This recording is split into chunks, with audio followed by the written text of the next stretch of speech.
They said it was the artery that I severed. Yeah. Because it's an artery and not a vein, and I severed the whole thing. They said it was literally like a medical phenomenon that it clotted. Because they said if it wouldn't have clotted, I'd have been dead in under a minute.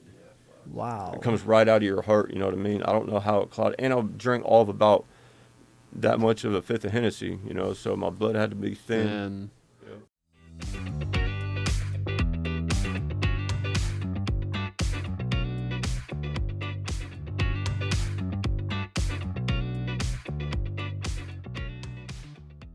Oh, we're good? We're on? Yeah. Shit, sorry. Sorry, I was like, I thought it was like a 3, 2, 1 moment. Oh, yeah, I'm just going to turn it over to my higher power. Blah, blah, blah. Just kidding. So we're back, Lou. We are. Yeah, we're back with Travis, right? Travis Hall. Yes, Travis Hall. Man, thanks for coming on, firstly. Yep. And Ripley, Virginia. West Virginia. Yeah. You're a West Virginia boy. The home of nothing. The home of meth. Trees. Yeah. Meth. Yeah. Meth and trees and nothing. Bathtub meth. Yep. Yeah. Yeah, welcome, brother. So, where to begin? Well, we know each other from when you were locked up at the facility I worked at. Yep. So there's some history there, which we'll touch on later. I can't wait. Shall we start with childhood? Yeah, what's life like in West Virginia? Where'd you say? Adley, West Virginia? Is that where you... So I'm originally, I was born in Columbus. I grew up in Gehenna. Oh, man. On Johnstown Road. Went to Gehenna East and then Lincoln. And then my family moved to Johnstown the end of my junior year, I think. Johnstown, like Ohio. Lincoln County? That's where I'm from, man. Really? Yeah. So they moved out there, and I don't know if it was, you know, to get me out of trouble, because like I started going to jail and stuff in high school, and had a bunch of. What were you doing in high school? Was that your first like troubles were starting in high school? Yeah, my junior year. Okay. Yeah, I started using, you know, smoking weed when I was 15, my junior year, into my sophomore year. But before I used for the first time, I was like that kid that like saw my other friends wanting to smoke weed before the football game, and I would try to talk them out of it. You know, like, oh, you don't need to do that, man. Really? Yeah, that was, yeah. And ironic. Then we were at a party one night, and someone had a bag of weed, and you know, we rolled an aluminum foil bowl and went out in the woods and smoked, and that was it for me. I mean, I was a dope fiend from the very start. You know, I was riding my bicycle all the way across town, you know, because someone said they had, you know, a half a bowl pack to smoke. Holy you know, shit! I mean, That sounds people about see me right, coming. though. Yeah, I mean, that they saw sounds me about coming. right, You know, yeah. I mean, I was just a fiend from the start. I didn't care about shit. You know, the consequences. Started smoking weed when I was 15, and maybe 4 or 5 months later, I was doing anything. You know, found like Adderall in the high school, X pills, smoking crack. I don't know any high schooler that was like smoking crack before school. Yeah, I don't know that we've even heard. I didn't Maybe see a couple. I didn't see cocaine in high Yeah. school. I didn't either. What are your parents like? Your parents normal folks, or are they? So, ish. Growing up, my parents were alcoholics. Yeah. I hope they don't see this ever, but I'll speak the truth. They were alcoholics and still kind of are. There was a lot of domestic violence in my childhood. You know, dad beat mom. Mom turned, you know, suicidal and started trying to kill herself. You know, cops at the house. Me getting, you know, moved out or like, you know, placed because Shit wasn't right at home. no, it was crazy. But you know, I try to bring that to my parents' attention, you know, years ago. Like, y'all don't remember, you know what I mean? Like, what the fuck? And you know, I don't know. I guess I just don't remember or something. But it was fucking crazy. It fucked me up, for real. My mom started trying to kill herself. coming home from parties or whatever, and she's laid out on the fucking floor with her wrist cut. You know, Wow. but it looked like a old school, like an Eminem album cover or something. You know, or something weird shit. You know, like. And you walk in and see this? Walk in and Jesus, brother. Just all the time, crazy shit. And then so I graduated high school barely. Before I started using, I was kind of, I was in the middle crowd, I guess. And then started using and having problems, and I thought that was cool, like, oh, this bitch is gonna be sure, all right. yeah. No. People started to scatter. Yeah, I mean, instantly, like, I was outcasted. I was that kid that got arrested in the school parking lot. I remember Chief Murphy and the two, Officer Blamer and E-Step, they, surrounded my car, pulled me out. I went to jail, went to juvie when I was 15. Wow, bud. That's on a school day? Huh? School day? Yeah. I had court that morning for something like a domestic, I don't know. And when we came back from court, my mom and dad came with me. When we got home, I went to school. I rolled a blunt, drove to school, and bought some Adderalls and shit. And I went into school, came out, got my car, and left. And I still don't know what the charge was to this day. I couldn't tell you.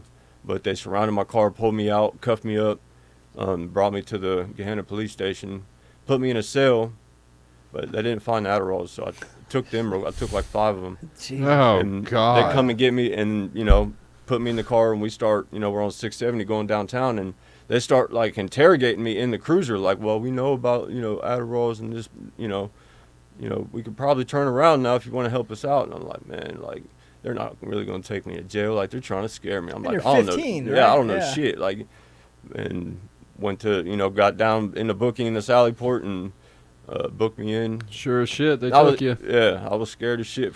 Where do you go to, like, juvenile? Like, you're not going to real jail, right? You're not going to No, it's real jail. It's Well, I mean, it's not like adult jail, though, right? No. So it's on South Front Street. So the old downtown adult jail is across the street from the back of the downtown jail. Okay. But yeah, it's definitely real jail. If you catch felonies, they send you to DYS or Buckeye Boys Ranch, or when you turn 18, they bind you over and take you to Jackson Pike, as an adult. But so I graduated high school, barely, and was getting high. I mean, it wasn't too crazy, that summer. I decided I was going to go into the military. I'm going to get my life together, whatever. Smart play. Logical. Yep. So I go and I take my ASVAB test. I go and do my MEPS and all that. My dad had a recruiter coming to the house like every weekend. He's trying to like get me together. You know what I mean? Because my parents probably told him, I'm a fuck up. So, had this recruiter coming to the house, and then my dad for graduation bought this 4-wheeler as a gift. A 660 Raptor, a Yamaha. It's brand new, and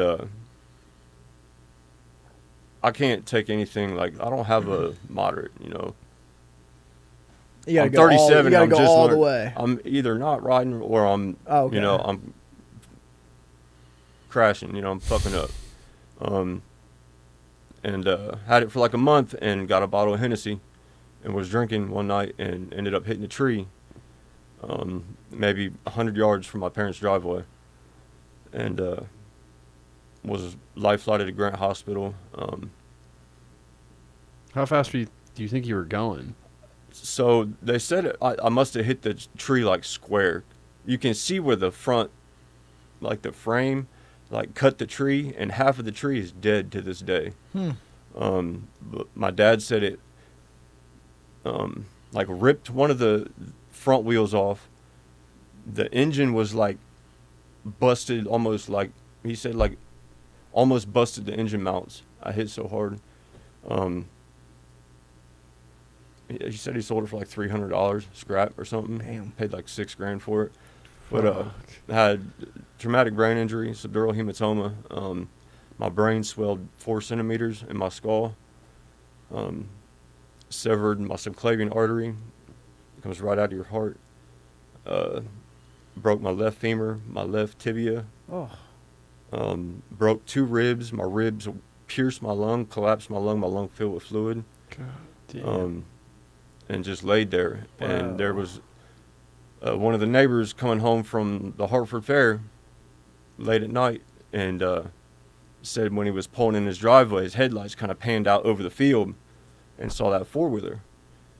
And so he went and checked it out and saw me laying there, and he said he knew where I lived, and he ran down to my house and had to like walk in my parents' house because they were passed out, Wow. and yelled for them, and Life Flight came, took me to Grant, and spent like 2 months in the hospital, and then like another couple of weeks at Dot Hall at OSU for like physical rehab. So of course, like the military, you can't, You can't be it's messed over, up. yeah, it's when over you go with. in So there, I had to withdraw. And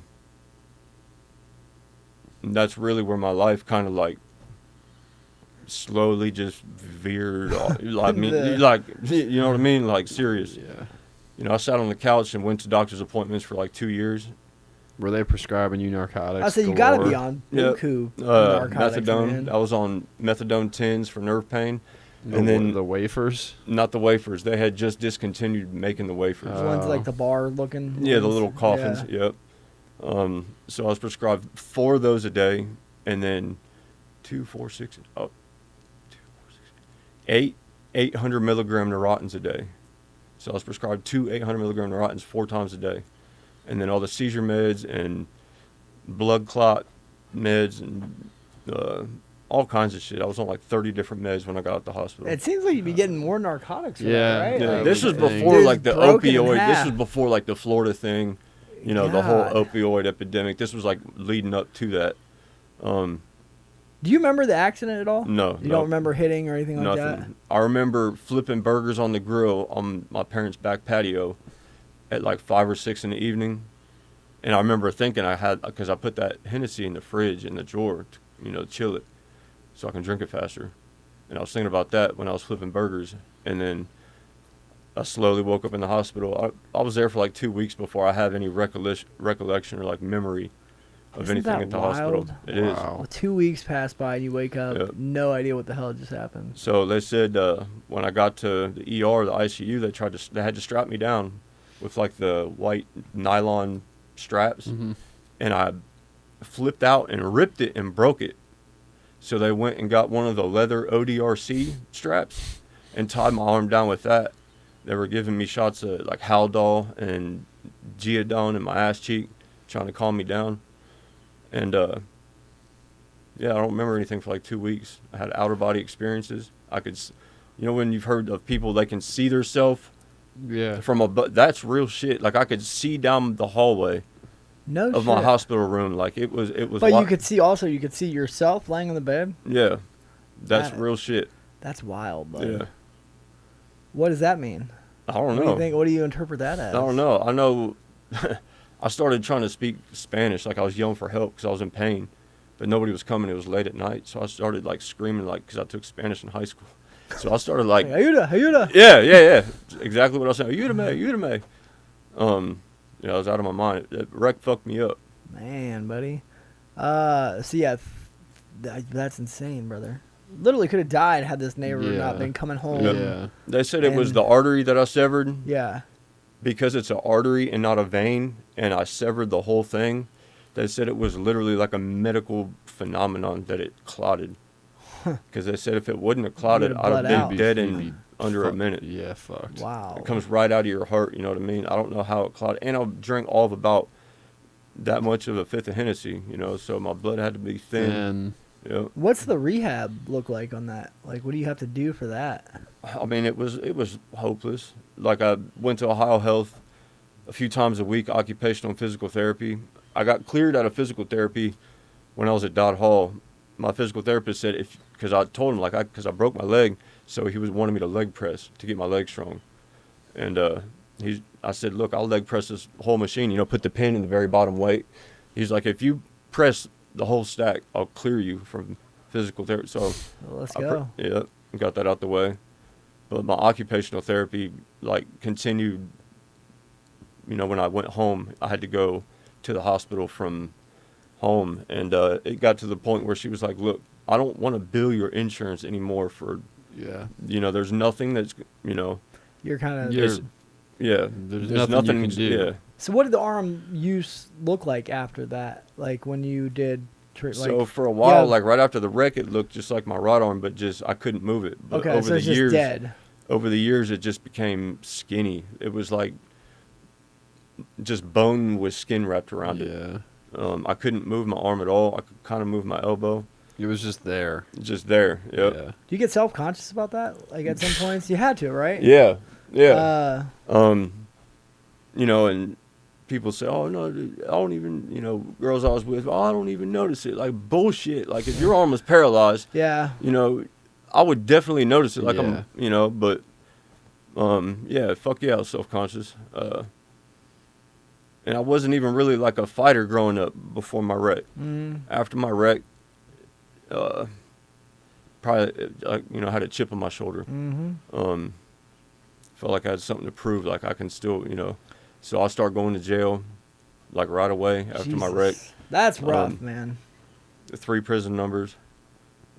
Damn, you had 3 prison numbers? Yeah. I didn't know that. All with like the dead arm. Yeah. What's and did you get in fights? I'm assuming. Yeah. What's that like? Like how does that look? It probably looks funny, from like a second point of view. Yeah. Because like.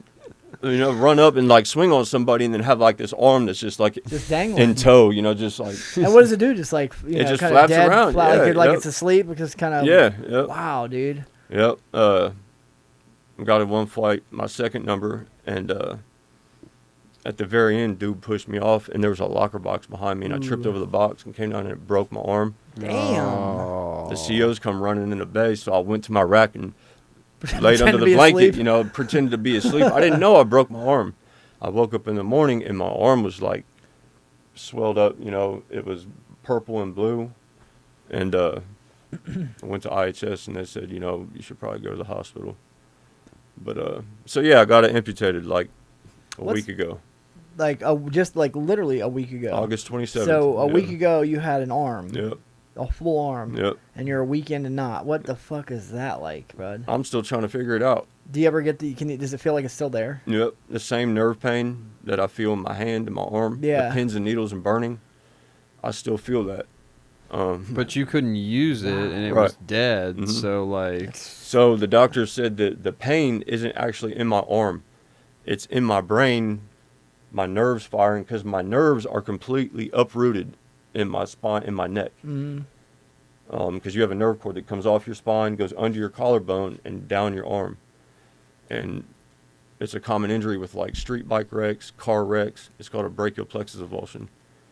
And they said you can either like tear a little bit of it and slowly get your movement back, or stretch it and slowly get your movement back, or in my case, the nerves were uprooted. Like the doctor said, if you unplug your TV from the wall, and the cord is your nerves, that's what happened, and there's no fixing it. So literally a week, man. That's insane. Yep. So like, what's the hardest thing to get used to? Because I mean, it wasn't much use anyway, right? Yeah. Like, you just kind of, but like, what's the hard? It's got to throw you off balance or something, right? I mean, my balance is cool for real. I think the hardest thing about it is, and I didn't even expect it, is like, you would think I'd be happy, improve my quality of life, get this dead weight off me. Like, I was excited for the surgery, but from the very first doctor's appointment, I was like going through like grief, or like crazy depressed, and I couldn't explain it, you know what I mean? So I looked it up on the phone, and there's like whole support groups for amputees and people like war veterans or accident victims.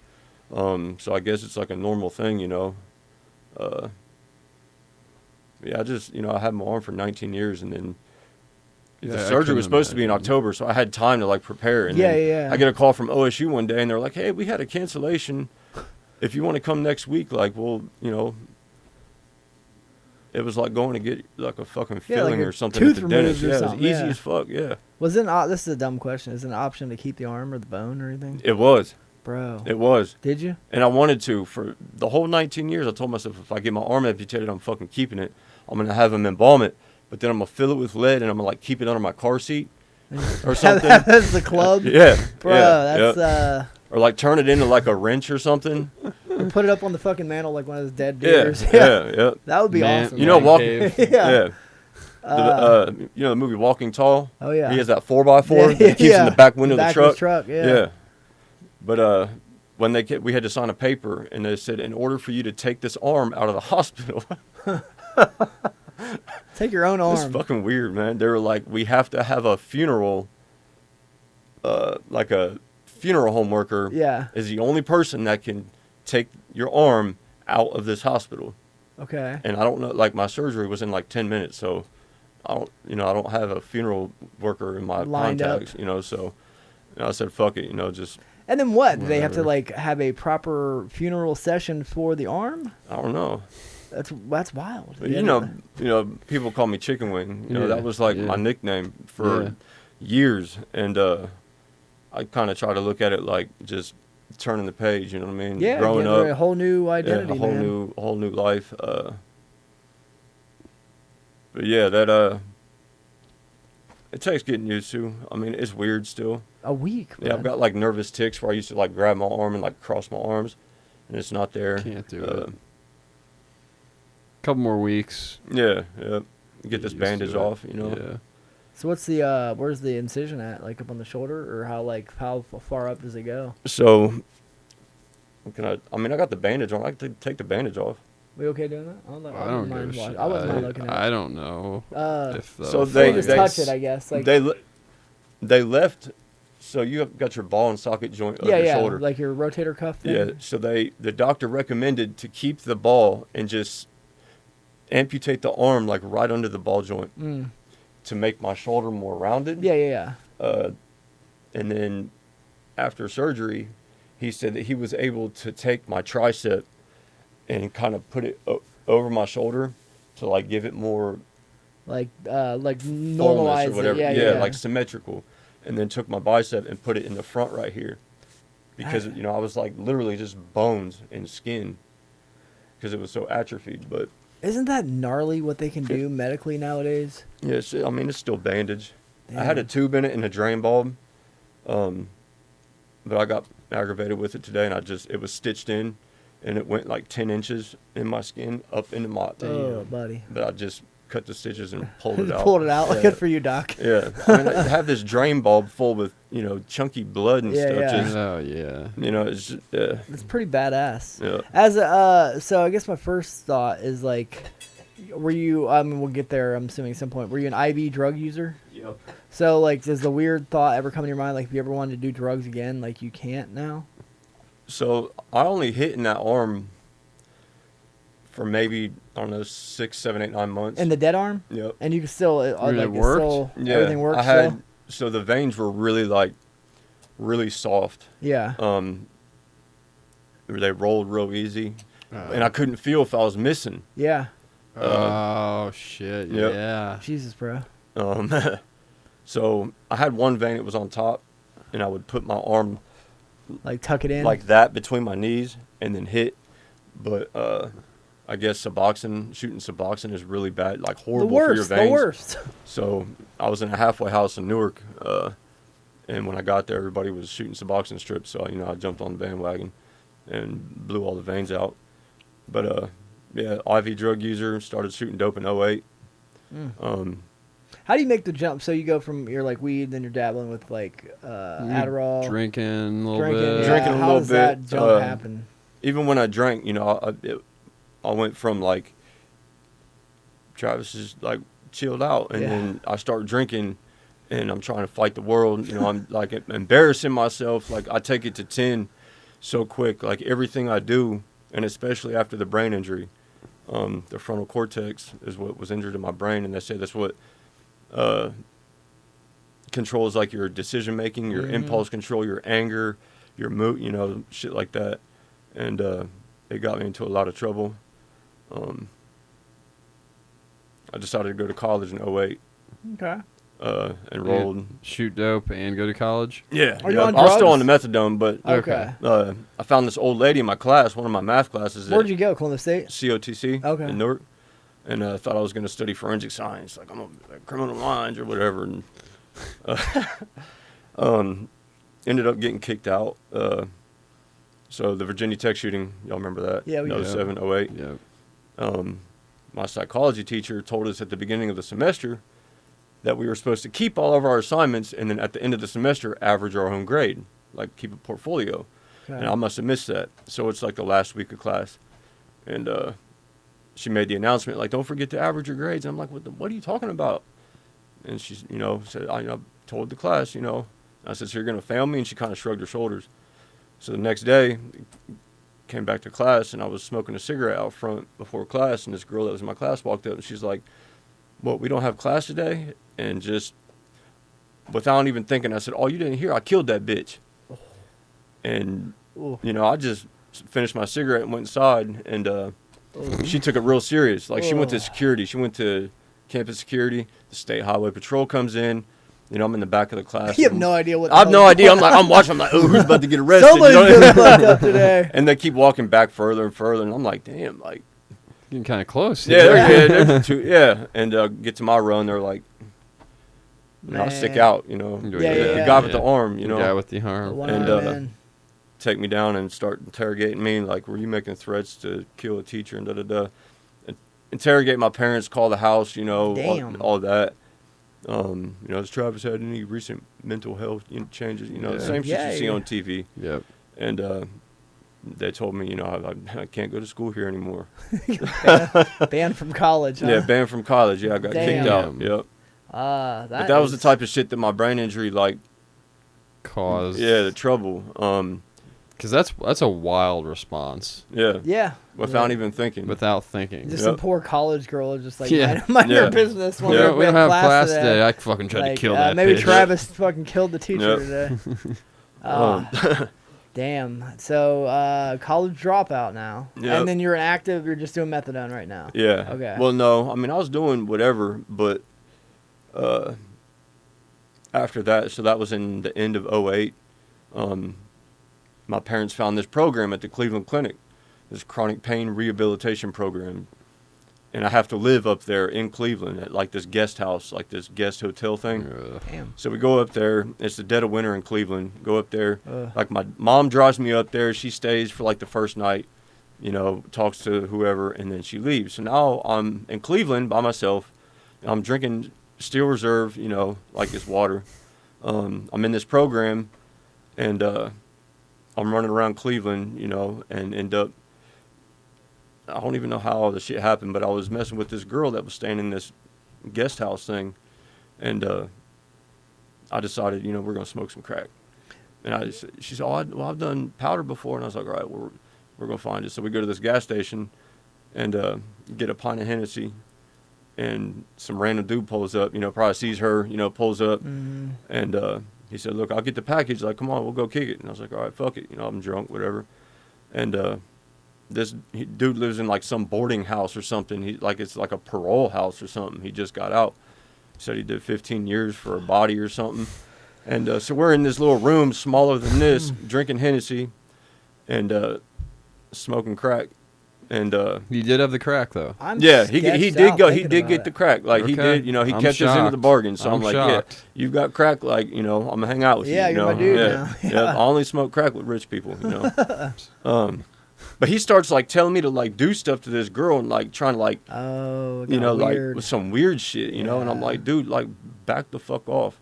And we got into a beef because I'm drunk, drinking Hennessy. Yeah. And he gets on the phone and calls somebody, says his brother, has his brother on speakerphone, pulls open the top dresser drawer, pulls a pistol out, puts it in my face. He's like, look, bring him back. We're about to drag this white boy out of this house and shit. And I'm like, damn, like, this is where it ends. Like, in this, in this fucking room. halfway house. Yeah. This weird dude. Yeah. Nobody's going to know where I'm at. Like, I don't even know where I'm at.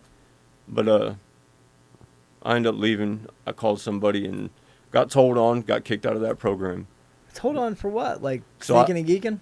Yeah, so Travis, because every morning there was like a process group or whatever, where all the clients are in there. It's the doctor's treatment team or whatever, and they go to each person and like assess their meds and whatever. And it got to this dude's turn, and when he, were you in this class? yeah, yep, Okay, yeah, okay. I'm here like Okay. you know, I'm hungover, and it's dude's turn that I called to like pick me up, like dude, like help me, like I need a taxi or something, like something, and he got a taxi and drove back, and when he talked in that group, he was like, yeah, so I want to, you know, I'm trying to. I don't even know what he said. Keep somebody accountable. I'm worried about Travis. You know, I had to pick him up with a taxi at this house, and you know, he said that dude was trying to kill him, all this shit, and you know, throw me all the way under the bus. Totally told on you. Is this a drug treatment center? Or? So it's a program run by doctors and nurses to get people that are on narcotic pain medication off of narcotic and like, you know, by non-narcotic stuff. Therapy, physical therapy, that kind of shit. Huh. Damn, but he yeah, he threw me under the bus. Down and the river. That shit's so annoying. Yeah, yep. Like, dude. Keep my brother accountable here. Yeah, like, dude, I don't even know your first name, dude. You just, like, on this list of people or whatever that's in this program. You know, we're all living in this, like, Ronald McDonald house or whatever, like one of those charity houses across the street from the hospital. And, yeah. So now you're just kicked out with nowhere to go in the middle of Cleveland. Yeah. I mean, I had to call my parents. You know, my mom came up there, and at this point, it was just like, oh, all right, we'll just go pick Travis up. You know, he got kicked out again. Man. Yeah.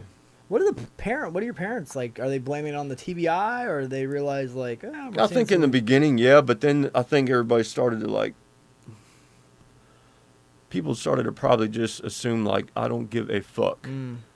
Like, until I go on my own and make my own path, you know, and seek this out for myself without somebody suggesting it, you know, taking me there, whatever. I think if I wouldn't have been in that wreck, I probably would have got my shit together a long time ago. I probably still would have fucked up for a while. But, I mean, I probably did use that wreck as an excuse, too. That's an easy, it's an easy out. Yeah, like, well, it's not me. It's my, you know, not my fault. I had brain surgery. You know, like I was 18, they cut my fucking brain open. Yeah. That's your first time smoking crack? No, hell no. Okay. No, hell no. Nope. But she said she wanted to, you know, hopefully we get the panty dropper, you know, fuck it. Yeah. I was drinking, in Cleveland, they sell Steel Reserves in 12-ounce cans and like, oh, really? 6-packs, yeah. Nah. I've never seen that in Columbus. I didn't know that was a thing, yeah. Yeah, you know, I've seen the 16-ounce and the 24s. So, that was cool. So then what, you come back here? Come back to Johnstown. My parents moved out there. Where do you live in Johnstown? I don't live there. My parents... Where do they live? So, you know, if you're on 62... Yeah. And you're coming up, you know, Duncan Plains. I do, yeah. So if you're going north, like in the town, before you know Miller Church, that brick church on the left. Yeah. That's where my wreck was. It was on that road. My parents moved into a house down there, and then when I was locked up on my second number in 2014, they moved out to Liberty Church Road, off of Sportsman's Club. Well, so let's talk about, I guess, the prison numbers. Yeah, you've got 3 numbers, which I assume come with some charges. So let's start with number one. Number 1, so I was prescribed methadone and started running out, you know, a week, 2 weeks early, you know, basically from the very start. My mom bought this little lockbox, like a Honeywell safe, you know, with the key and the numbers or whatever. And I found a Coke spoon in my house, and just happened to put it in the keyhole of that lockbox, and it worked like a key. Huh. So I'll go in and steal my meds, and I'll run out, you know, and I'll be dope sick. Right the fuck up. Just put the Coke spoon right in the keyhole and turn it, and it. That is crazy. It unlocked the box, you know. I bet you shit your fucking pants. I was so fucking happy. You have no idea. Oh my God. So started running out, you know, experienced dope sick for the first time. Kind of knew what it was, so, you know, I knew, you know, I had to be taken care of. That's from methadone too. Methadone, it was horrible. So much worse. It was absolutely. And before Suboxone and Subutex, like that hadn't even hit the market yet. Oh God. But my doctor had prescribed me an antibiotic script because I had super bad acne when I was a kid. So I had an antibiotic script, and this is before the pill epidemic. So every script he was just printing out like a Xerox machine before all the security watermark and all that shit on the prescriptions. So I had the idea. I took that antibiotic script, and I went on the computer on Microsoft Word, and I made a prescription. I copied the font, the size, and everything for my normal script, 120 10 milligram generic methadones. Yeah. Printed it off, put my doctor's DEA number on there. That was the only thing I wasn't sure about. I didn't know if every script had a different DEA number or if every doctor was assigned one DEA number. I didn't know. So I just put the same one that was on that antibiotic script, printed it off, signed it, took it to the pharmacy, and walked in there, and they fucking filled it. No shit. They filled it like that. I went to a pharmacy that I had been to before. You know, so they were familiar with me. Yeah. Yep. And it worked. Wow. And you know. So you're off and running now. Yep. I was writing scripts for everything. I went from the 120. I mean, damn, incriminate myself, but. What do you? How do you do that? You just you said you just on a computer. On a computer. How long ago was it? So I started filling the scripts in 2008. Oh yeah, you're way past the statute of limitations on that shit. So I'm fucking 15 years old. But I didn't even get indicted until 2000, the very beginning of 2011. Damn. I was home and I heard a car pull in the driveway, and I looked out the window, and it was a detective. He got out the car and pulled his badge. You know, it was on like a chain. Pulled it out, plain clothes, had a manila envelope, and I'm like, man, it's over with. So I went in the kitchen, and I was kind of freaking out in my mind. So I didn't know what to do. I made a bowl of cereal, and I sat there. That seems like a logical thing. Yeah. So first thing I thought to do was I'm gonna just sit here and let my mom answer the door, and I'm gonna just act clueless. Yeah, act casual. Yeah, and he come in and had pictures. Damn. Me at the pharmacy. He had the prescription. You know, my mom, and she did her react. I'm like, man, she's gonna beat the shit out of me. And she just kind of like, she was like, what? You know, at that point, she was like, what the fuck? You know. How many did you get off before that happened? How many things? I'd say 6, 7, 8. Man. But I got caught because I went before they were due. Too much, too quick. Yeah. You know, did the 122 milligram methadones and then started with like 30 peach Xanax. Oh man. Then the 60 Valium 10s, and then filling methadone scripts in between this because I could pay without insurance. You know, this was before all that shit got tightened up. A lot easier time. And then filled one for 90 Xanax bars with refills. And they filled it? They filled it. God. Yep. Yeah, times were different back then, man. The name brand Xanax that said Xanax down the back of the bar.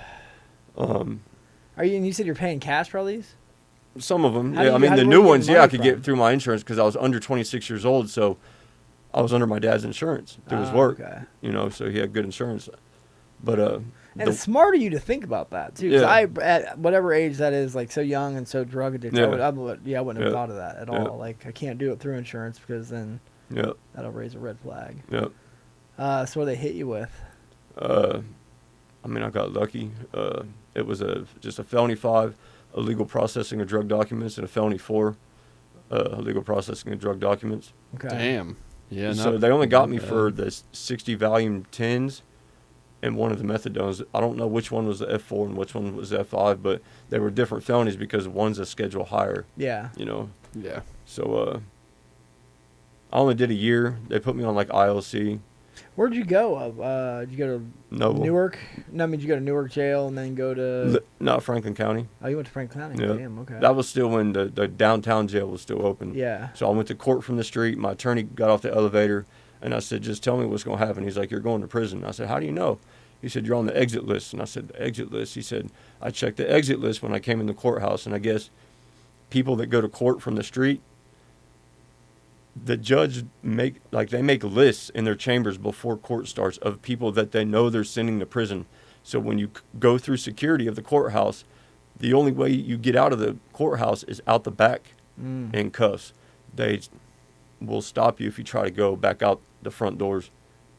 Damn. Yeah. So there's no jury trial. Would you plea out then? No, I went in and my attorney said something. I want to mitigate probable cause, so I got it like a month continuance. I was shooting tar at this time, so when I knew I wasn't going to jail that day, the first time, I was happy. Yeah, but yeah. went back a month later. That's when my attorney said, like, you're going to prison. Huh. So I went downtown, was down there for like 11 or 12 days, and then rode out to CRC. Damn. Um, First number. First number.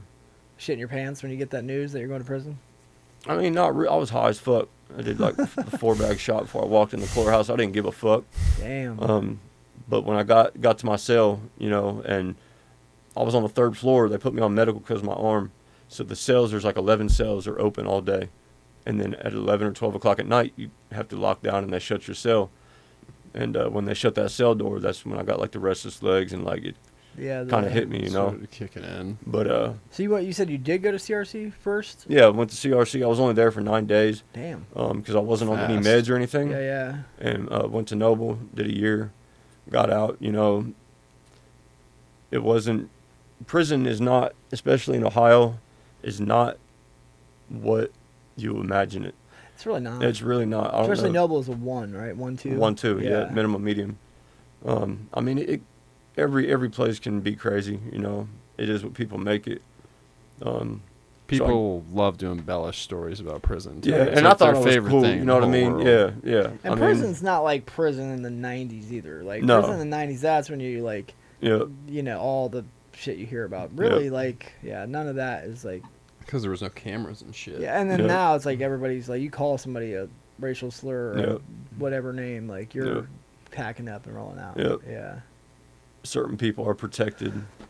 The COs, if there's, sex offenders that get transferred, the COs will, you better check their paperwork. But if you do anything, they raise the security Yeah, then rides you're going out. So to- it's yeah, like you're a going to setup. Lucasville. Yeah, because they're fucking protected. But I mean, it's whatever. So I got out in February 2012, and so I was getting SSI up until all through my first number. They stopped it. I went to Social Security. They started my check again. My mom gave me a car. I got my SSI back.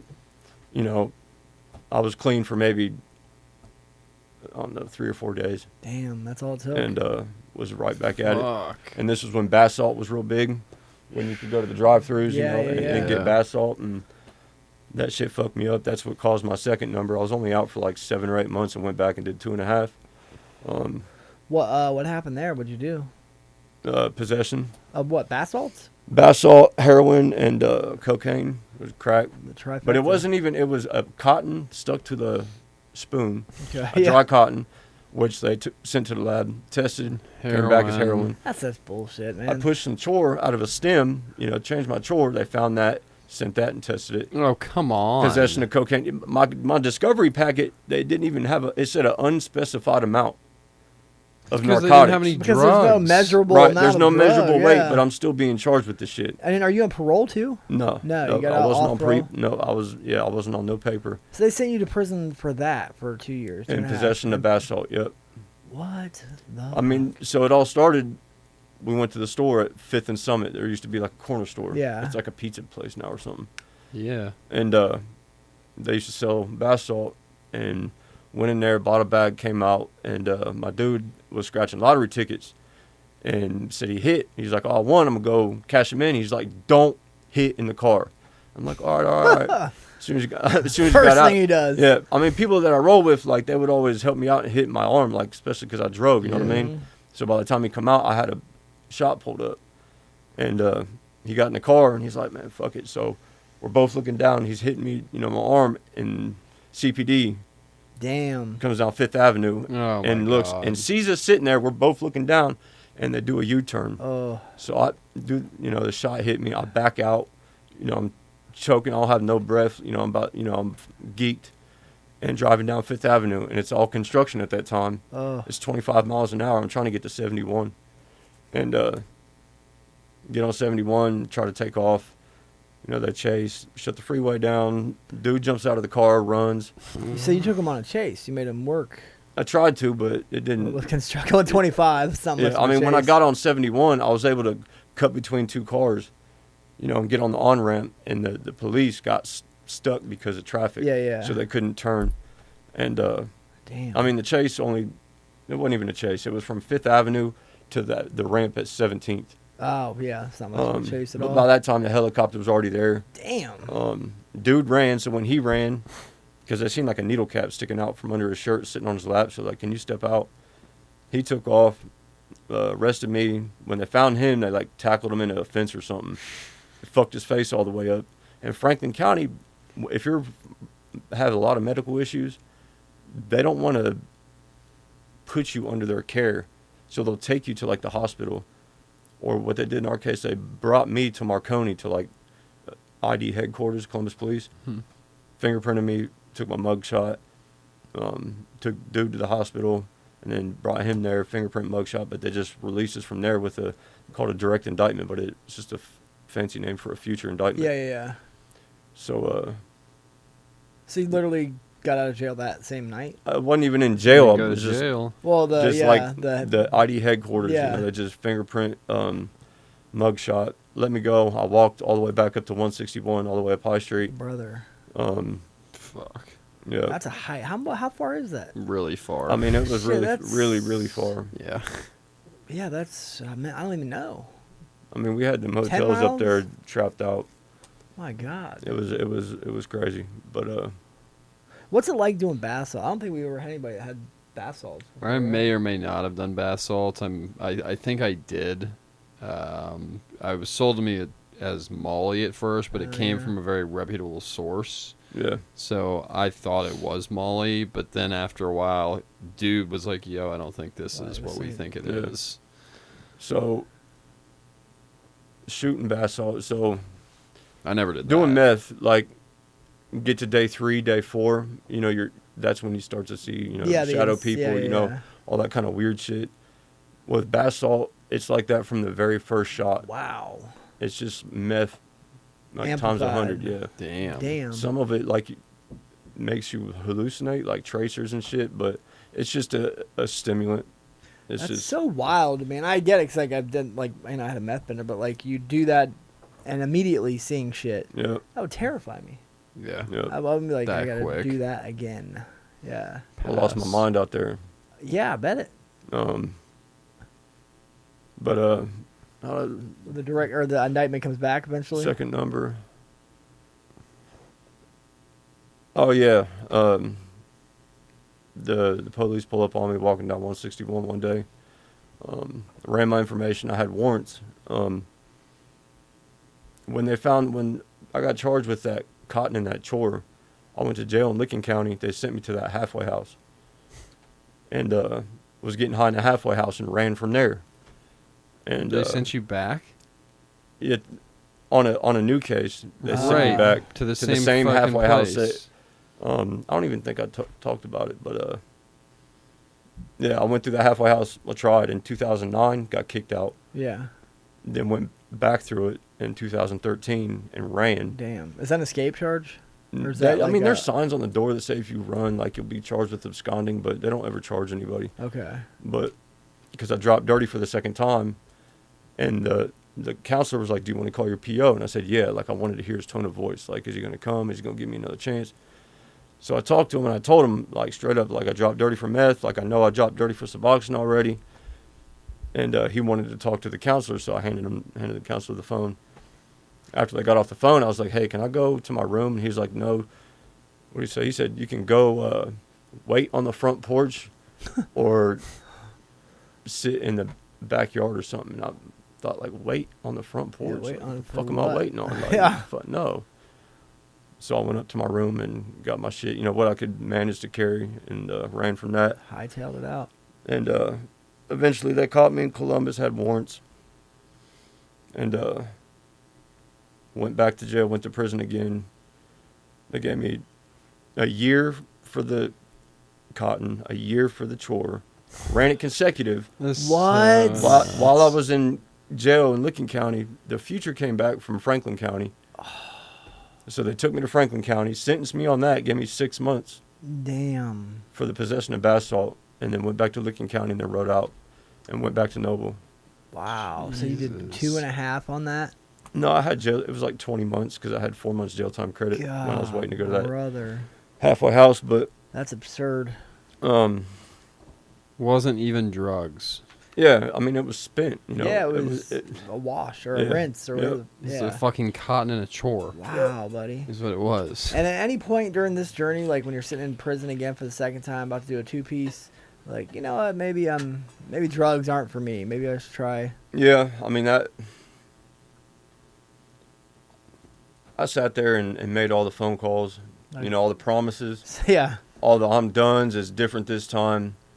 Made this plan and thought about this plan for fucking 2 years. Like, this is what I'm going to do.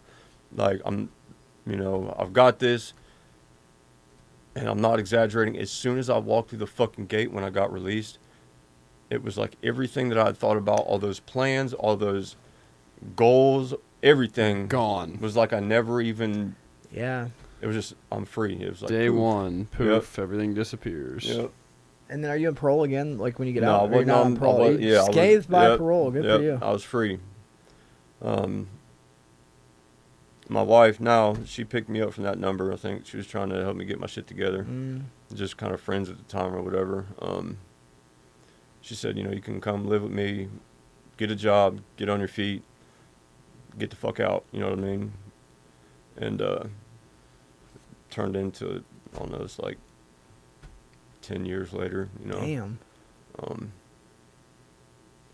But caught another case, you know, my third number, out in Johnstown again, living in my parents' tool shed. The worst place to do a crime, yeah. buddy. Cops out Me there and Sarah suck, get into bro. it, you know, she's done, I'm done. Said, fuck it, you know, fuck this, take everything, you can go. You know, move into my parents' tool shed because I can't stand to be under the same roof as my parents when they're drinking. It's just, I don't know. So went and got me a space heater. You know, it's fucking November. Yeah. I'm in the tool shed, smoking meth, trying to take things apart and putting them together, fucking everything up. Yep. Going out every night, you know, on missions, and end up finding these 2 chainsaws in this horse barn. 2 steel farm boss chainsaws. And expensive. I was gonna ask like, what kind of I mean, missions. new they're like $600-$700 chainsaws. Yeah. I think, at least 500. But so I take them and carry them back and put them in the shed, and end up getting caught. My dad leaves. I thought he was leaving for the day, so I go inside and try to go to sleep, fall asleep. He comes home. He just like went down the street to the store, came home, went in the shed to like clean it out, found the chainsaws, called the sheriff, and asked him, you know, and so the sheriff took a report over the phone.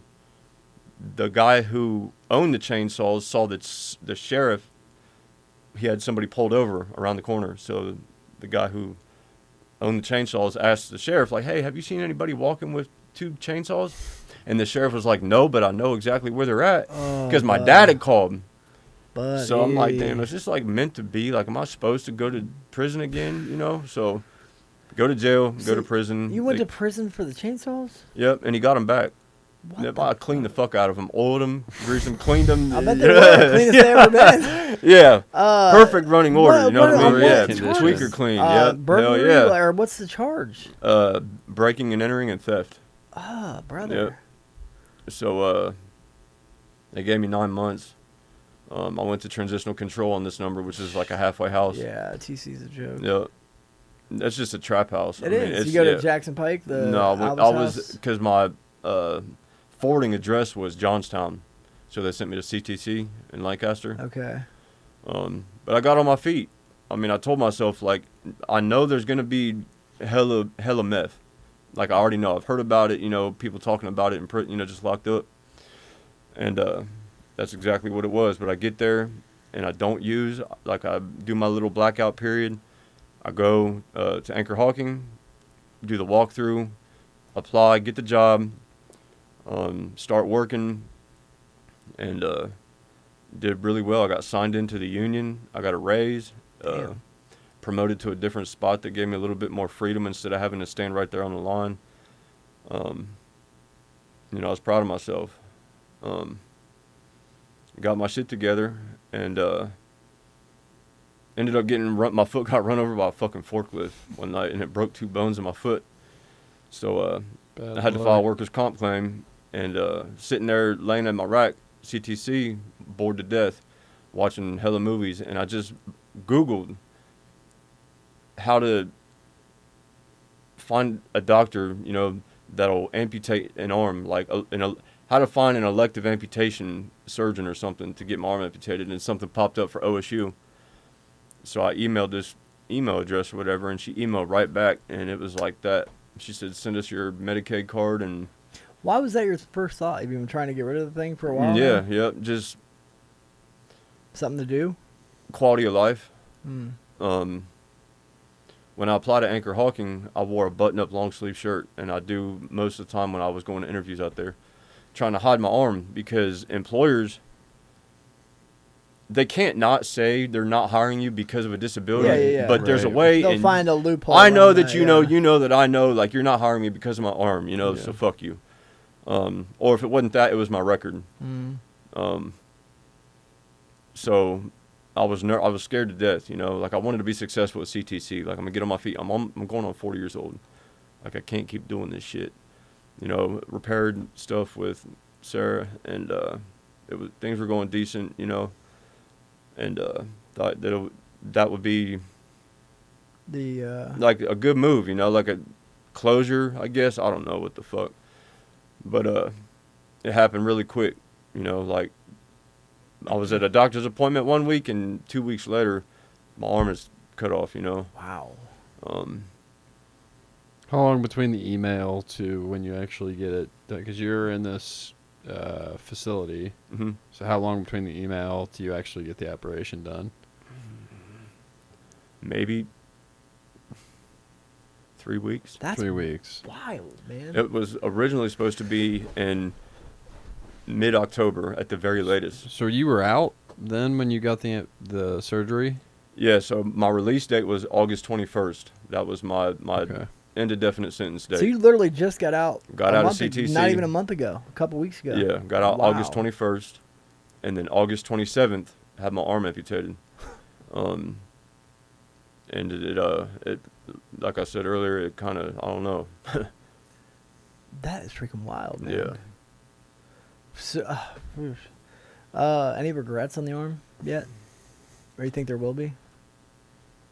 No, I think once it heals up and I can get active again, and actually move You'll without get used to it. Yeah, I mean, I got used to having an arm tied to me like a fucking like weighing you down. Yeah. What are those, like a tassel on a bicycle handle? You know, running around just waving in the wind. Yeah, just. I mean, I'll get used to it. It's just I don't want to say I do regret it, but I think it happened a little bit too quick. Little, Yeah. You know, I've lived in the Columbus area my whole life, Johnstown here and there, you know, back and forth, and decided to move to West Virginia when I get out, you know, try to do the geographical change. You know, she found a job down there that she likes, you know, it's peaceful, it's cool. I think it just, you know, happened a little bit too quick. And just off of Google, you know what I mean? Like it's like a random Google search, and then a couple weeks later. Yep. It's a hell of a reminder not to have a drink. Yeah. Do you live in West Virginia now? Yep. Damn. So you came here from West Virginia? Yep. Oh, thank you, man. Yep. Yep. I mean, what was the schedule for? Like the 30th? What was I don't even know. last We had gone back and forth. Yeah, I was in the hospital. Times. Yeah. I told my family, I said, look, I don't give a fuck. Like, I'm going to the podcast. Like, I'm going to get this out the way. And then once I woke up from the surgery, that's when I emailed you, like, like I'm going to need a little time. Like, I might need another week or so. Yeah. Bro, that's wild. So what now? Like, so not on drugs currently, right? Correct. That's cool. How does that feel? So I got diagnosed.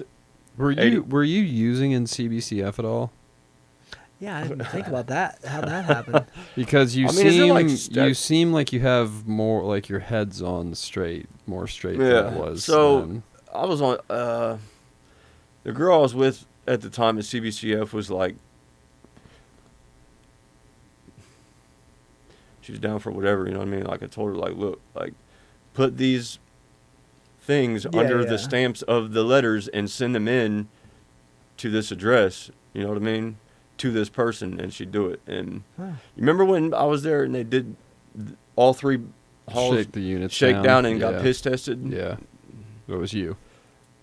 You're welcome, Lou. That's what we had to You work. really supplied. Thanks, you how do we motherfucker. skip the story? How do we skip that part? We met Lou and the where was that at? Well, In no, I between was. numbers? I just realized just now, like, you seem like your head is on way more straight than it was in that facility. Like, there's an obvious difference. Yeah, I mean, I was working out every day. That was like my out. I knew where I was going when I got out. It wasn't good. Like I came from the hotels on 161. Oh yeah, when I got released, I was going back to the hotels. You know, like the homeless shelter hotel, right? Not actually the Hawthorne. Oh, okay. The girl I was with worked the front desk at the Hawthorne Suites, back there on that service road behind Waffle House, on 161, and went back there, and it didn't last long. You fucked up a good thing. It wasn't a good thing. It needed to be fucked up. Like, okay. Yeah. Necessary evil. Yeah. Yep. Yeah. That was a whole 5 years that should have just been one night, and you know, I made the whole 5 years out of it. Man, you know, stretch it for 5 years. Yeah. But what year did you go through lose minimum? 2021. 21. Yep. Sounds right. Yep. What was I doing? Yeah, what Shift. Shift. Yep. So lose the guy. Open. You just like came through on GI on Sundays and went through all the cells and went back to the office. Yeah, that's pretty much You it. did your lead one time. That was cool. Yeah. Yeah. The weekends for me were just fucking kick it. Yeah. Like, What was GI? but I could still walk into a cell or a unit and guys would be like, fuck, my pillow's out of place. Fuck. Because I was one of those assholes. Yep.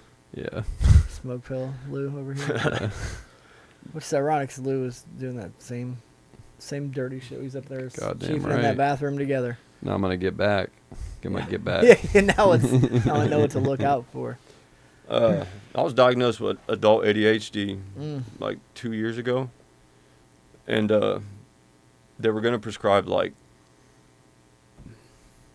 what's the non-stimulant one? Just Not- Vyvanse. Vyvanse No, is that's what I'm stimulant. on. Yeah, Vyvanse. That's the good shit. Yeah. Strattera. Strattera, Yeah, but the Yeah. doctor like called another doctor in, and they were like, you know, they did like an exam, like how kind of like this, you know, just asking questions and diagnosed me with ADHD because I had been, the only thing I had done for like 2.5 years was meth. Like I wasn't doing any opiates, and was going to the Suboxone clinic, and the doctor was like, you know, I just happened to research undiagnosed ADHD and chronic meth users. Yeah, it's your self-medicating. Yeah, and read about it, and so when I went for my Suboxone appointment, he like brought it, you know, and The doctor read explained about it. and- It's like some big epiphany. Yeah, and Oh. and my wife was there, and she was like the light bulb went off. Like, this is Well, to no the T. shit, Like every yeah. fucking symptom or whatever. So they diagnosed this medication, and it changed my life for real. I mean, I sure. finally like calmed the brain down Yeah, a bit. yeah. Well, dude, mental health issues stem from ADHD, so like it could have gotten worse. Yep. So like they said the that's wreck good. with the traumatic brain injury Oh, could have yeah, made it worse. They say overdosing and your brain being oxygen deprived can cause symptoms of ADHD. Yeah, so that helped. My clean date's November 20th, 2024. Okay. I counted. You know, the CTC was rough in the beginning. I mean, as soon as I, you know, wheeled my box to my rack and was like putting my sheet on my mat, I had dudes, you know, like, hey, like if you know this or that. Need Or something? that. I got you. Instantly, like you don't even know my name. I don't know, Yep. you know what I mean? Shit's crazy. But I made a promise, you know, and I chose to stick to that promise, you know, that I made.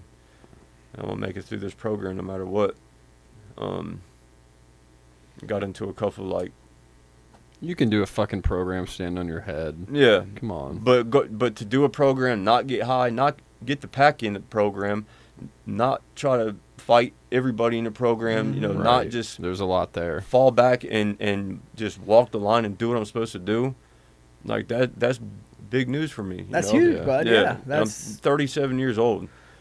You know, it's a late start, but It's not that late.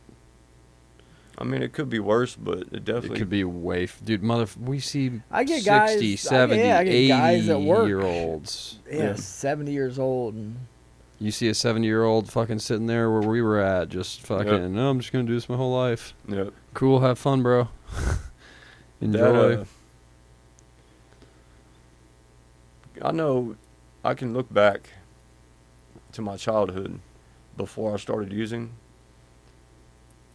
and I can recognize like my drive, like my in academics and, you know, weightlifting, everything I did, like I was driven, you know. I know my life would have been decent, you know, without all this fucking bullshit, you know, fucking 20 years of, you know, hell. fucking up. But, what's the plan? it's not too late to get it back. You know, like I'm a little fraud. Like I know that I've accepted that. You know what I mean? Like yeah. it is what it is. Comes with the, yeah. It is what it is. But I've learned to be okay with, you know, just myself. You know, Accepted you, man. Accepting me. Like, Yeah. you know, the arm, like you asked earlier, is self-conscious. Fuck yeah. It won't be eventually. I mean, just to If like you stay sober, it won't be. I promise. But and I love the fact that you come in here and you just talk about it, right? Yeah. Like, I think that's anytime I'm insecure or anything, I like getting it out of me. Yeah. It's so much better because it's like tough. if I say it myself, there's nothing anybody else can say that's gonna fucking Yeah. get me. You know, if I'm okay with it, then like, I don't give a fuck what anybody else thinks. Yeah. It's easier said than done, but like, yeah, I love that you came in here, like, Guns letting us- blazing. yeah, raid you with questions, man. The you know, like speaking to new females and stuff, like after my wreck, like I felt like I was fucking 14 years old. You know what I mean? Like, oh, there, you know, I look, you know. Yeah.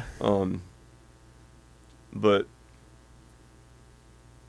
yeah, I don't have a choice. You know what I mean? Like, Yeah. what I'm either gonna Own accept this shit Own it, or what, kill myself. Yeah. Take, you know, which that's not, you know, fuck that. And it was my identity, you know, chicken wing, you know. Yeah. People knew me, you know, I was known when I got out, especially for my second number. I couldn't go anywhere, a bus stop, a corner store, anywhere. I was known, like people, like, oh, chicken wing, what's up, man? People that I don't even remember, that I didn't even ever have a conversation with, that remember stories, you know. I kept this like reputation in this, in the, you know, in the prison system that didn't really amount to shit, you know. But you know, I rode that way for a little bit, like, yeah, like I'm known, you know. People know me. All the way, you know, yeah. but yeah, for what?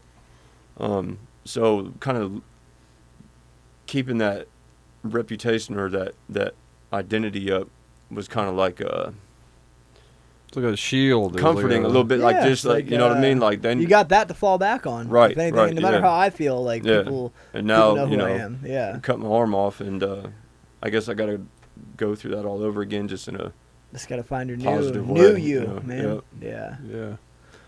yeah. Jeez. 2 questions. Yep. First one being, what would you say to somebody struggling out there right now, if they feel they're completely hopeless like you did?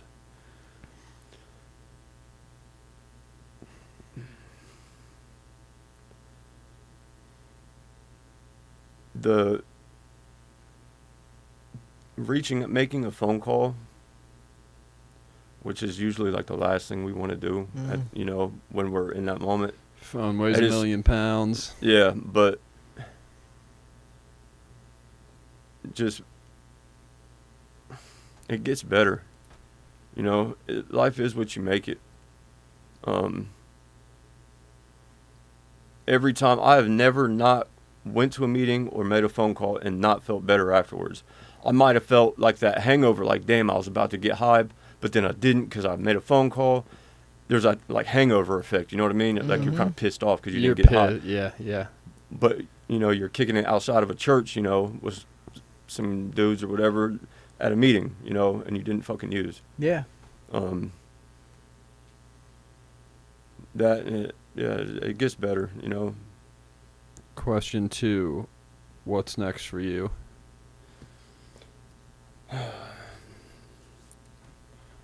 Or do you know? So I've kind of looked into the peer support CDCA thing in West Virginia, but their CDCA certification is different. Like, you actually have to go to class. You can't do it. You can't just buy the course? You can't just get the book and do it, from home or whatever. But the peer support's kind of the same. It's like $250.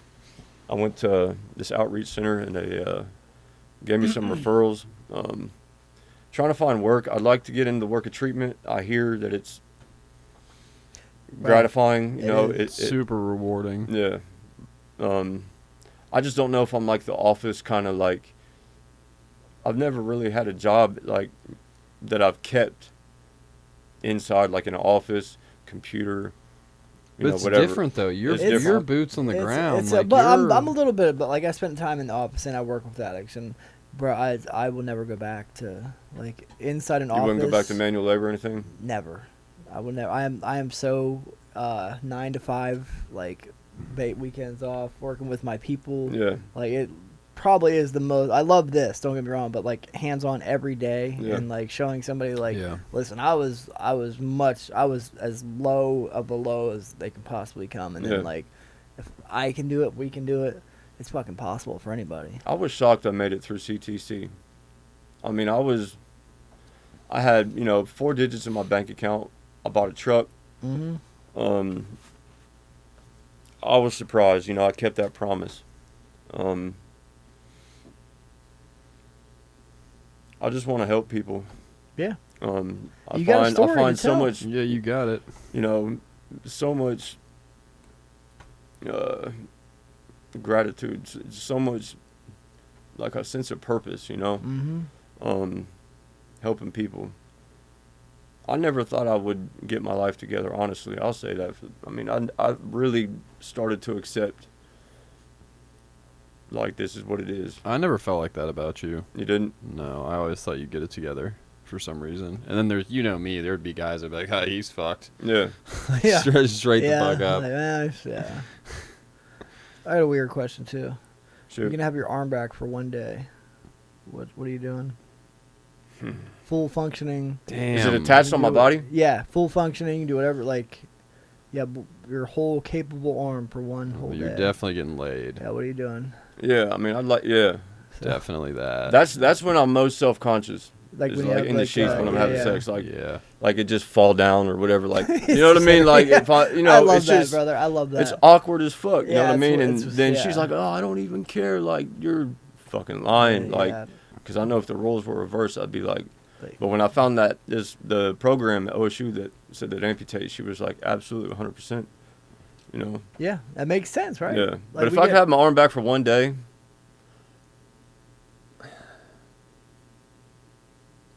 I'd want to get in the ring. Do some boxing? Or like some, yeah. All right. Some MMA? Yep. Damn.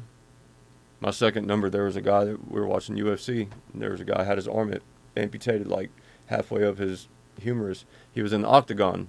He was UFC, and he was fighting. And he was a kickboxer, like a motherfucker. Yeah, he went all 3 rounds or whatever, and lost by a judge's decision. Didn't get knocked out. Yeah. Held his own. But yeah, I like to shoot guns. I like to, hold a rifle. Hold, everything. Can you get a prosthetic for that?